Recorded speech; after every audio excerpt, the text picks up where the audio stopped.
문학으로 만나는 삶의 이야기들이 잔잔한 감동으로 찾아가는 김은자의 행복한 문학, 김은자 시인입니다.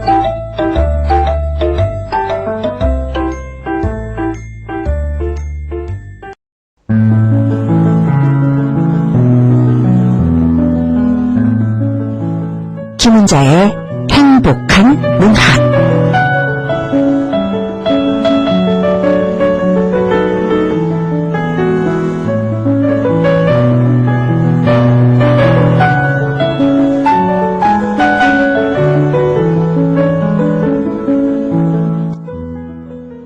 길거리에 나뭇잎 거의 떨어졌죠?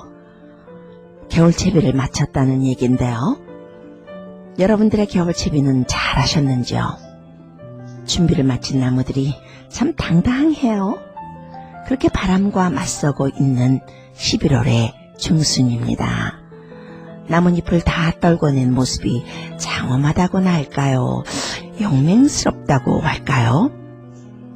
겨울채비를 마친 나무들의 모습 속에서 우리들의 삶을 읽어봅니다. 11월은 모두 다 사라진 것이 아닌 달이라고 노래한 시인이 있습니다.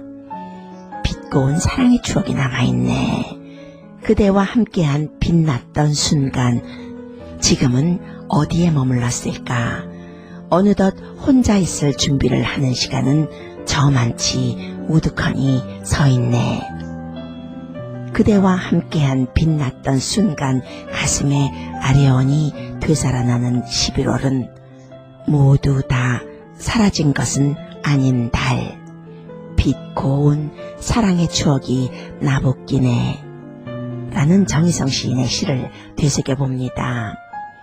나뭇잎이 다 떨어졌다고 겨울채비 완전히 끝내고 아무것도 없는 무라고 하면요, 어디 황량해서 살까요? 잎은 다 떨어지고 맨살이 드러난 나무, 회색빛으로 변한 거리.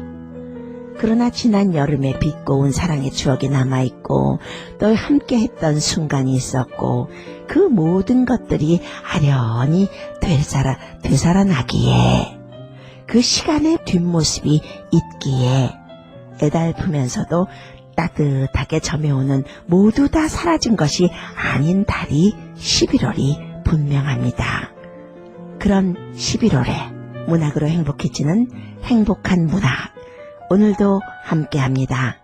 질주하는 삶을 잠시 멈추게 하는 시간입니다. 노래 한 곡 듣고 시작하겠습니다.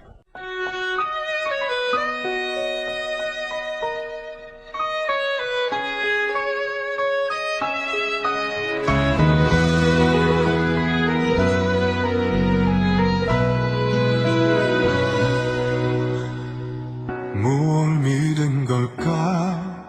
부족했던 내게서 나조차 못 믿던 내게 여태 머문 사람. 행복한 문학, 이 시간은 바쁜 이민의 삶에서 문학을 통한 다양한 주제와 관점으로 삶의 아이디어와 또 인사이트를 제공하면서 작품 속의 인물들, 또 그들의 경험을 통해서 시 한 편, 수필 한 편을 통해서 다른 사람의 삶을 이해하고 내 삶에 대한 인식을 좀 더 넓게 인식해보는 시간입니다. 참 귀한 시간이에요. 이 바쁘고 외로운 삶에서 이런 시간을 라디오로나마 나눌 수 있다는 것이 여러분들에게도 제게도 행복한 시간이 아닐 수 없습니다. 문학의 장르가 여러 가지가 있지만요, 소설도 물론 가끔 여러분들에게 제가 소개하기는 합니다.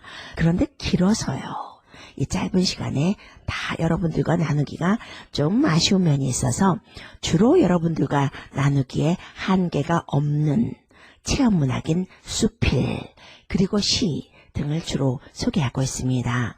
또 한국의 유명 문인들과의 인터뷰, 또 문학 뉴스도 제공하고 있고요. 오늘 여러분들에게 소개하고 싶은 글은요, 수필인데요. 정아경 수필가의 비밀과 거짓말이라는 글입니다.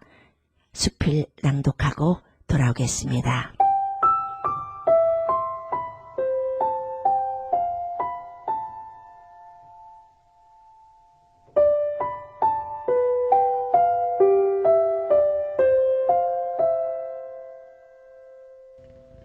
어디 가세요? 또 뱉어놓고 나서 입을 막는다.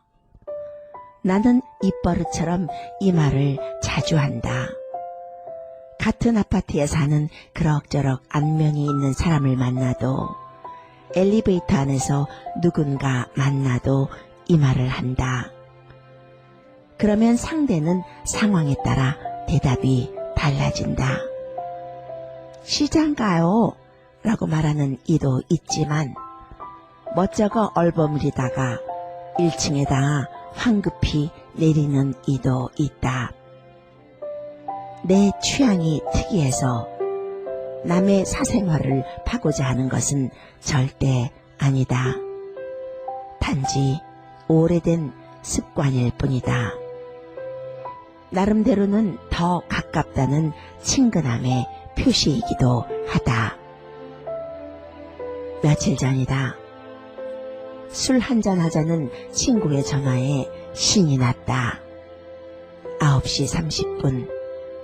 저녁 챙겨주고 들뜬 마음으로 엘리베이터를 탔다. 친구들 만나 늦은 밤까지 수다 떨 생각에 발보다 마음이 더 서둘렀다. 어디 가세요? 먼저 타고 있던 아저씨의 질문에 나는 당황했다. 장 보러 간다 하려니 거짓말이고, 친구 만나러 간다고 하려니 왠지 정숙하지 않은 인상을 줄 것 같았다. 그러면서 저 아저씨 이상하네. 남이야 어디를 가든 하며 그의 인격까지 의심하며 난처해하는 나는 그 말이 누굴 만나면 나도 모르게 튀어나오던 나의 말임을 알고서는 둔기로 뒤통수를 맞은 듯 얼얼했다. 어디 가세요? 말하고 싶지 않은데 누군가 묻는다면 참 난감하다. 그렇다고 거짓말을 하고 싶지 않을 때는 더 그러하다. 내 친근함의 표시가 타인에게 불쾌감을 주었을 것이라는 생각. 그 잘못을 깨닫지 못하고 무수히 내뱉은 나의 무지함을 느끼자 당황했을 그네들에 대한 미안함이 마음을 무겁게 했다. 이런저런 반성들이 밀물처럼 밀려와 바닥으로 가라앉았다. 숨겨 남에게 드러내거나 알리지 않는 비밀과 사실이 아닌 것을 사실인 것처럼 꾸며대는 거짓말, 모순인 두 단어에서 묘한 동질감을 느낀다. 친구들과의 만남도 그렇다. 더 가까운 친구 몇이서 만날 때는 굳이 다른 친구들에게 말하지 않는다. 비밀이 되는 것이다. 그러다 공식적인 만남에서 보면 오랜만인 것처럼 너스레를 떤다. 거짓이다. 이렇듯 하루에도 몇 번씩 야누스 같은 두 얼굴로 오늘을 살아간다. 누가 내게 감명 깊게 읽은 책이 뭐냐고 물으면 나는 어린 왕자나 데미안을 이야기한다. 내면의 성장의 지침 같은 책이다. 하지만 전율을 느끼며 본 또 다른 책은 메디슨 카운티의 달이다. 25에 누군가의 아내가 된 난 그 책을 비밀스럽게 읽었다. 마치 나의 이야기인 양 들키고 싶지 않은 마음에 혼자 있을 때만 읽었다. 여주인공 프란체스카의 사랑에 감동하고 가정을 지킨 그녀의 선택에 무언의 동조를 보냈다. 그러면서도 평생을 간직할 수밖에 없었던 그녀의 비밀이 부럽기도 했다. 결혼했다고 해서, 나이가 들었다고 해서 목속은 아니지 않는가. 가슴이 뜨거워지는 상대를 만나 화산처럼 터지는 사랑 한 번 꿈꾸지 않은 이가 있을까? 누구에게나 비밀은 있다. 말하지 않으므로 비밀은 더욱 비밀다워진다. 학창시절 그 많았던 비밀이 다 어디로 간 것인지 아직도 비밀인지 묻는다. 기억나지 않는 비밀도 있고 지금은 모임의 단골 안주가 돼버린 비밀도 있다. 세월 지나 웃어넘길 일일지라도 근사한 비밀 하나 간직하고 싶다. 비밀을 간직해보니는 알 것이다. 그 두근거림을. 비밀은 현실의 또 다른 에너지가 된다는 것을. 굳이 그날 어디서 뭘 했냐고 묻는다면 밉지 않을 거짓말이라도 하며 비밀과 해후할 날을 기다리고 싶다. 그 비밀이 거창하든 소소하든 상관없다. 너와 나, 우리 둘만이 가졌던 이를 우리 둘만이 안다는 사실이 우리를 더욱 그립게 하듯이 그렇게 비밀 하나쯤 간직하고 싶다.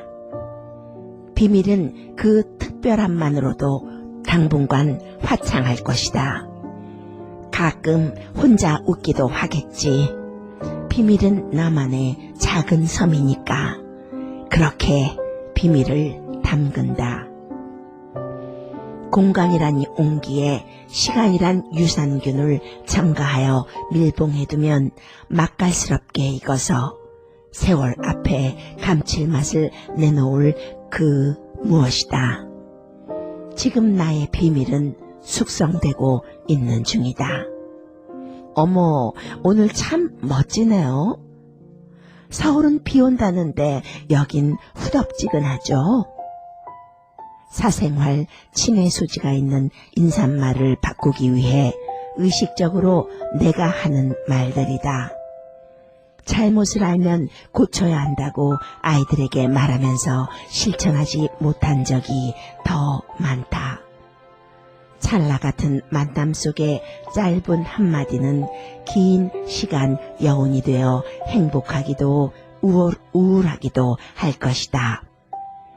출근길 처음 만난 사람이 오늘 멋지다고 하면 종일 멋진 삶을 살지 않을까? 마음은 물질로만 전하는 것이 아닐 것이다. 한 울타리에 사는 이들에게 내가 하는 말 한마디로 유쾌해 줄 수 있다면 나는 그렇게 하고 싶다. 그것이 거짓이 가미된 찬사라 할지라도 어차피 우리는 비밀 한 움큼씩 품고 사는 동반자가 아닌가.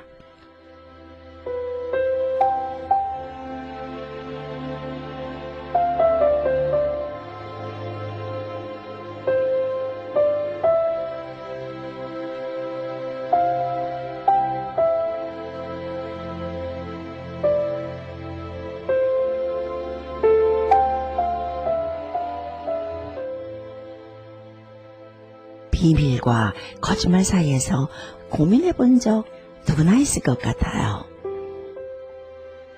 묻지 않으면 굳이 거짓말하지 않아도 되는데요. 그리고 보니까요, 현대인들에게는 물으면 안 될 것들이 많이 있습니다. 나이, 학벌, 고향, 어디 사세요, 뭐 이런 것들이요. 묻지 말아야 할 것 투성입니다. 소통이나 관계보다는 프라이버시를 소중하게 생각하고 또 공유보다는 혼자만의 세상을 더 추구하는 세상입니다. 수필의 주인공 인사는 어디 가세요? 라고 했네요. 한 아파트에 사는 사람이 한 엘리베이터에서 만나는데요. 어디 가세요? 하면 정말 당황스러울 것 같기도 해요. 마트나 뭐 그런 데 가면 괜찮겠지만요. 그의 주인공처럼 늦은 시각에 친구들을 만나서 술 한잔 나누면서 수다 떨 요량으로 나가는 경우라면 더욱 그렇죠. 어디 가세요? 하고 인사랍시고 물으면 좀 머리가 복잡해지겠는데요.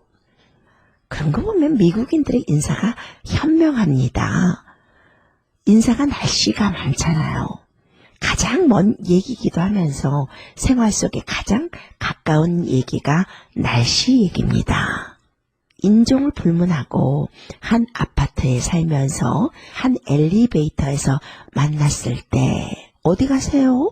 라는 말하면 미국 사람들은 아마 저 사람 좀 어떻게 된 거 아니야? 할 것 같아요. 그런 인사 대신 It's a beautiful weather, nice weather, it's rainy 이런 날씨 얘기로 인사를 나누면 더 가깝게 느끼면서 자연스럽게 느끼게 해주니까 이 얼마나 현명한 인사인지 모르겠습니다. 상대방의 질문은 예민하면서 저런 질문 왜 해? 하면서요. 자신이 던지는 황당한 질문은 정작 기억하지 못하는 것이 우리들이기도 합니다. 그런데요. 이렇게 글로 읽거나 들으면 이 객관적인 눈이 생긴다는 거예요. 나의 경우도 한 번쯤 생각해 볼 수 있다는 거예요. 객관적으로 사람을 보게 되고 그걸 관조라고 하는데요. 한 발짝 떨어진 곳에서 지켜보게 되는 것.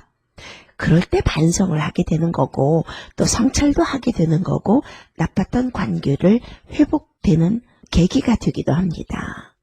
비밀과 거짓말, 그 두 사이에서 고민하고 사는 우리들의 모습. 작가는 한 울타리에 사는 이들에게 내가 하는 말 한마디로 유쾌해질 수 있다면 그렇게 하고 싶다고 말하고 있습니다. 그것이 거짓이 가미된 찬사라 할지라도 어차피 우리는 비밀 한 움큼씩 품고 사는 동반자가 아닌가 라면서 마지막 화두를 독자에게 던지면서 끝을 맺고 있습니다. 오늘 정하경 수필가의 비밀과 거짓말이라는 수필을 소개해드렸는데요. 소개하다 보니까요. 문득 정우승 시인의 거짓말의 시를 쓰면서 라는 시가 생각났습니다. 이 시는 잘 알려진 시는 아니에요. 또 아는 분도 계시겠지만 모르시는 분들이 더 많을 것 같아요. 정우승 시인의 애창시는 아니거든요. 그런 시를 소개하는 시간이 바로 이 행복한 문학 이 시간이기도 합니다. 거짓말처럼 살아가는 인간의 모습을 지적하면서 스스로를 고발한 시, 거짓말의 시를 쓰면서 낭독 듣고 시작할까요?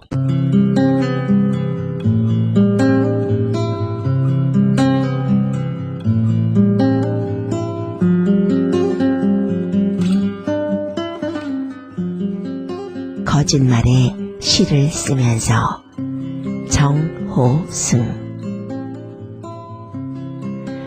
창밖에 기대어 흰눈을 바라보며 얼마나 거짓말을 잘할 수 있었으면 시로서 거짓말을 다 할 수 있을까. 거짓말을 통하여 진실에 이르는 거짓말의 시를 쓸 수 있을까. 거짓말의 시를 읽고 겨울밤에는 그 누가 홀로 울 수 있을까. 밤이 내리고 눈이 내려도 단 한 번의 참회도 사랑도 없이 얼마나 속이는 일이 즐거웠으면 폼파리하는 거짓말의 시인이 될 수 있을까. 생활은 시보다 더 진실하고 시는 삶보다 더 진하다는데 답이 될 수 없는 거짓말의 시를 쓰면서 어떻게 살아있기를 바라며 어떻게 한 사람의 희망이길 바랄 수 있을까.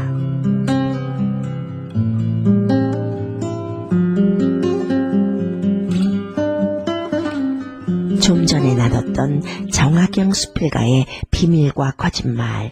이 수필은 비밀과 거짓말 사이에서 방황하는 우리의 모습을 보여주었다면, 정우승 시인의 거짓말의 시를 쓰면서 이 시는요, 대놓고 거짓말이야 라고 말하고 있는 것 같습니다. 그러게요. 얼마나 거짓말을 잘하면 거짓말을 통해서, 그러니까 은유, 비유, 지규, 이 모든 것을 거짓말이라고 말한 것이겠죠. 어쩌면 시인의 인간적인 본질, 내면의 성질, 그 모든 것을 다 가라앉히고 아름다운 시로 뽑아내는 것을 거짓말이라고 사유할 수도 있었겠습니다. 그 거짓말을 통하여 진실에 이르는 시를 얼마나 거짓말을 잘하면 쓸 수 있는 것일까, 이렇게 말하고 있는데요. 그것뿐인가요? 그 거짓말의 시를 읽고 겨울밤에는 그 누가 홀로 울 수 있을까라고 시인이 묻습니다. 얼마나 속이는 일이 즐거웠으면 폼파리하는 거짓말의 시인이 될 수 있을까.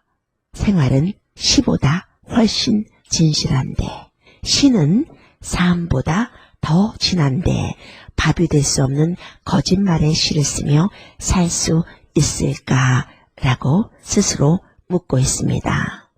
비밀도 무서운 거지만요, 거짓말은 더 무서운 것 같아요. 비밀은 남에게 영향을 주니까 말입니다.